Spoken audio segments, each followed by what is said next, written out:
रखा गया है उस पर बात करने के लिए मैं आपके सामने खड़ा हूं। जो सब्जेक्ट है, घुमंतु जनजातियां भारत का महत्वपूर्ण अंग है, मगर 1950 से लेकर आज तक किसी भी केंद्र सरकार ने उनकी तरफ कोई ध्यान नहीं दिया।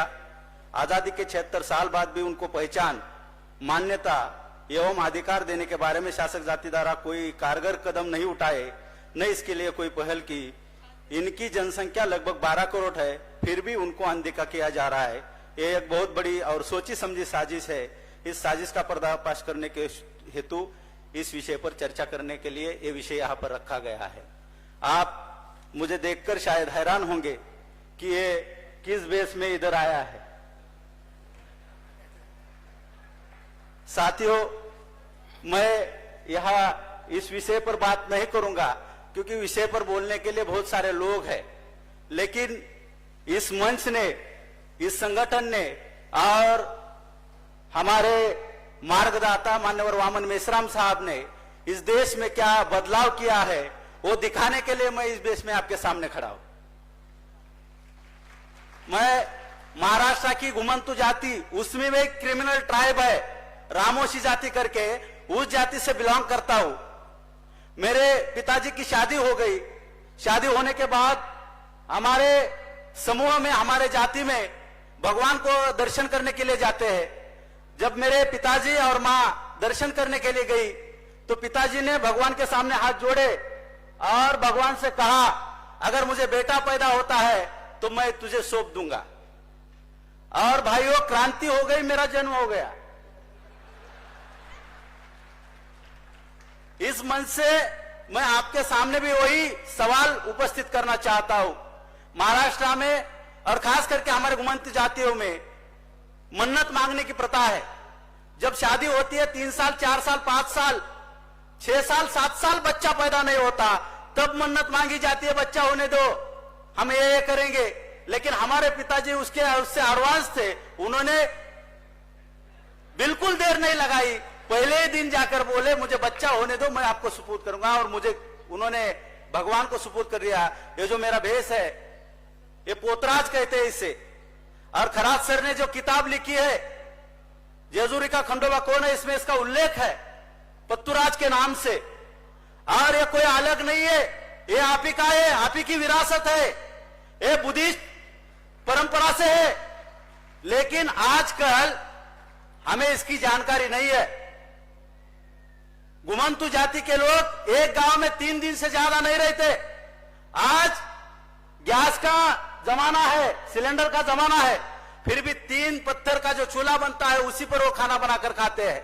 उनके हाथ में जो हथियार रहता है वो भी 3 आरी वाला रहता है, उसे त्रिशूल कहते हैं, आपने पिक्चर में देखा होगा। ये क्या है ये 3? सबसे पहले तो मैं आपको एक बात बताना चाहता हूं कि भारत की जो सभ्यता है वो घुमंतु सभ्यता नहीं है, नागरी सभ्यता है। कई बार साहब ने भी कहा है, कैडर कैंप में भी बताया है। तो ये घुमंतु कहां से आए जो 12 करोड़ लोग हैं भारत देश में? ये घुमंतु कहीं से नहीं आए, दूसरे देश से नहीं आए या दूसरे ग्रह से नहीं आए, ये आप ही के लोग हैं। बुद्धा के बाद सम्राट बृहद्रथ की हत्या जब हुई, सम्राट बृहद्रथ की हत्या होने के बाद, सम्राट बृहद्रथ की हत्या के बाद पुष्यमित्र शुंग ने ऐलान जारी किया, एक भिक्खु का सर लेकर आओ, काट करके उसे 100 सोने की मुद्राएं दी जाएगी। उसके बाद भिक्खुओं का कत्लेआम इस देश में शुरू हुआ। तब अपनी विरासत बचाने के लिए, अपनी सभ्यता बचाने के लिए कुछ भिक्खु लोग वहां से भाग गए और उन्होंने अपना भेष बदला, अपना वेश बदला, अपनी बोली बदली, अपनी लैंग्वेज बदली, अपना रहन सहन बदला। आज घुमंतु जाति के जितने भी लोग हैं, मेरा ये कहना है, मेरा ये मानना है, शायद खरात सर यहां पर है, माने सर यहां पर है और हमारे मार्गदाता मेश्राम साहब भी यहां पर है। मेरा तर्क अलग हो सकता है, मंच का तर्क अलग हो सकता है, संगठन का तर्क अलग हो सकता है।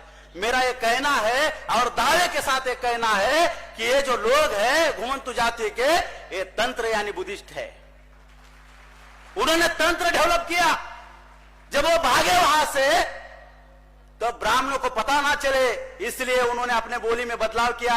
महाराष्ट्र में 48 जातियां है, घुमंतु जातियों की, हर किसी की कोड लैंग्वेज है। अगर दोनों अपने कोड लैंग्वेज में बात करेंगे, मानेसर और उनके जाति के लोग बात करेंगे तो आपको कुछ समझ में नहीं आएगा। मैं और मेरे जाति के कुछ लोग बात करेंगे तो आपको समझ में नहीं आएगा। वो ब्राह्मणों को पता ना चले, इसलिए उन्होंने वो डेवलप किया। आपके द्वार पे, आपके घर पे कभी कभी भिक्षु आते होंगे भगवे कपड़े में और कहते होंगे अलख निरंजन, तो कोई अलग नहीं है, ब्राह्मणवाद हमारे दिमाग में है, इसीलिए हम उसको उसी तरह से देखते हैं। ये अलख निरंजन का मतलब क्या है? अगर वो आप देखेंगे उसको, पैर के अंगूठे से सर तक, सर के बाल तक, वो बौद्ध भिक्खु है। सिर्फ बाल जो है उसने बढ़ाए हैं, दाढ़ी मूंछ बढ़ाई है, वो भी ब्राह्मणों से छुपने के लिए, ब्राह्मणवाद से छुपने के लिए अपने आइडेंटिटी चेंज की है। लेकिन आज भी वो कहता है अलख निरंजन। अलख का मतलब है जागो, जागृत रहो, और निरंजन का मतलब है आपकी विरासत निरंजना नदी के किनारे पर है। इसीलिए मैं आपको ये कहना चाहता हूं कि ये जो घुमंतु लोग हैं, आज साहब यहां पर बैठे हुए या तमाम देश के लोगों की जो समस्या है, अच्छे कपड़े की समस्या है, अच्छे खाने की समस्या है, अच्छे मकान की समस्या है, अच्छे गाड़ी की समस्या है, ये घुमंतु जातियों की आज समस्या ही नहीं है। उन्होंने वो मैनेज कर लिया है। जहां दिखे वहां अपना घर बनाते हैं, जहां दिखे वो रहते हैं, जंगल में रहते हैं, शमशान में रहते हैं। उनको अच्छे घर की जरूरत नहीं है, आइडेंटिटी की जरूरत है। और आइडेंटिटी का मुद्दा माननीय वामन मेश्राम साहब ने यहां पर उठाया। मैं इस देश में तो उनके सामने झुक नहीं सकता और उनसे छोटा हूं, इसलिए उनको आशीर्वाद भी नहीं दे सकता, लेकिन फिर भी दिल से सैल्यूट करना चाहता हूं कि उन्होंने हमारे घुमंतु जातियों का मुद्दा यहां पर उठाया और चर्चा करने के लिए हमें यहां पर आमंत्रित किया। इसी महाराष्ट्र में धुले नाम का जिला है। 2018 में रायनपाड़ा नाम के गांव में 5 नागपंथी डोरी गोसावी समाज के लोगों की हत्या हुई, पत्थर से कुचलकर उन्हें मारा गया। सिर्फ उनका कसूर क्या था पता है? उनके पास आधार कार्ड नहीं था। हमारी समस्या आज भी आधार कार्ड और राशन कार्ड की है। हमारी समस्या ना अच्छे घरों की है, ना अच्छे कपड़ों की है। आपको देखते रहोगे, रास्ते से गुजरते रहोगे तो नंगे ही घूमते हैं। ये भी मैंने पहना है, ये पहनते नहीं, इसमें इस ड्रेस पे कपड़ा नहीं पहनते ऊपर, लेकिन मैंने पहना है क्योंकि अपनी भी कोई सभ्यता है। और जो आप देखते होगे सिग्नल पर वो बच्चे छोटे छोटे खुद को मार लेते हैं। वो मारने का मतलब ये है, बुद्धा के जो 32 लक्षण है वो खुद के शरीर पर बनाने का वो मतलब है। और दूसरा मतलब है, जब वो खुद 32 मारेगा खुद को, तब वो बोधिसत्व की दिशा में जाएगा और उसको अधिकार मिलता है समाज में जो अज्ञान है, समाज में जो गैर बराबरी है, समाज में जो भेदभाव है, उसे खत्म करने के लिए सामने वाले पर वो ये चलाने का उसको अधिकार मिल जाता है। लेकिन ये अधिकार अभी तक हमको नहीं मिला है। मैं माननीय वामन मेश्राम साहब से कहूंगा, अगर आप हमें वो अधिकार देते हैं तो हम समाज में जाकर अज्ञान, गैर बराबरी, भेदभाव, महिला का सेग्रीगेशन, आदिवासियों का अलगीकरण, इस पर काम करेंगे।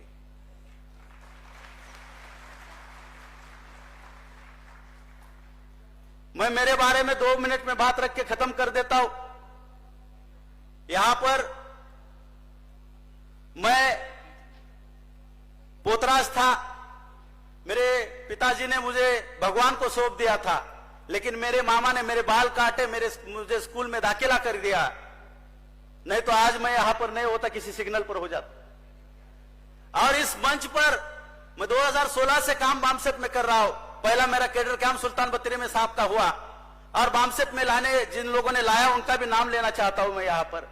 एक मुस्लिम कार्यकर्ता है गौस सैयद, दूसरा बाला साहब चौहान, तीसरे सुखदेव चौहान कृषि अधिकारी थे, चौथे राहुल मकरे साहब, पांचवे विशाल जाधव, और यहां पर बैठे अनिल माने साहब, डीआर ओल सर, और हमारे मार्गदाता मेश्राम साहब। इनके बदौलत मैं आपके सामने खड़ा हूं। हम घुमंतु जातियों में से है, क्रिमिनल ट्राइब में है। हमारे समाज में, जाति में दूर दूर तक का एक बाबा साहब का नाम नहीं है। ये हमारी गलती नहीं है, देर से हमारे पास बाबा साहब पहुंचा है। 2016 से मैं बाबा साहब अंबेडकर जी का प्रचार प्रसार करता हूं। फुल टाइमर बना हूं, ये कोई मिशन पर मेरा उपकार नहीं है, क्योंकि बाबा साहब ने और इस संगठन ने जो मुझे काम करने का मौका दिया, इसलिए तहे दिल से मैं इस मंच का आभार व्यक्त करता हूं। और जाते जाते एक शेर आपके सामने रखना चाहता हूं। जंग में जीत कर आने के लिए मैं अकेला ही काफी हूं, जंग में जीत कर आने के लिए मैं अकेला ही काफी हूं। अगर मेसराम साहब ये मंच और आप सब मूल निवासी मेरा साथ दे तो ब्राह्मणवाद से लड़ने के लिए मैं निहत्ता ही काफी हूं। धन्यवाद। जय मूल निवासी। धन्यवाद सर। आप 1 मिनट के लिए यहाँ स्टेज पर आ जाइए। सर आप 1 मिनट के लिए स्टेज पर आ जाइए ताकि सब लोग देखें।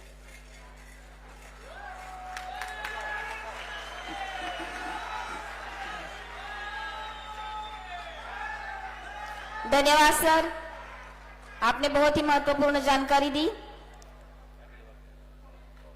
अगले वक्ता के रूप में आपके सामने मैं निमंत्रित करती हूँ डॉक्टर अनिल कुमार माने सर, जो कि राष्ट्रीय सह संयोजक है राष्ट्रीय गोमंतु जनजाति मोर्चा नई दिल्ली से। डॉक्टर अनिल कुमार माने सर वो मंच पर आए और अपनी बात रखें।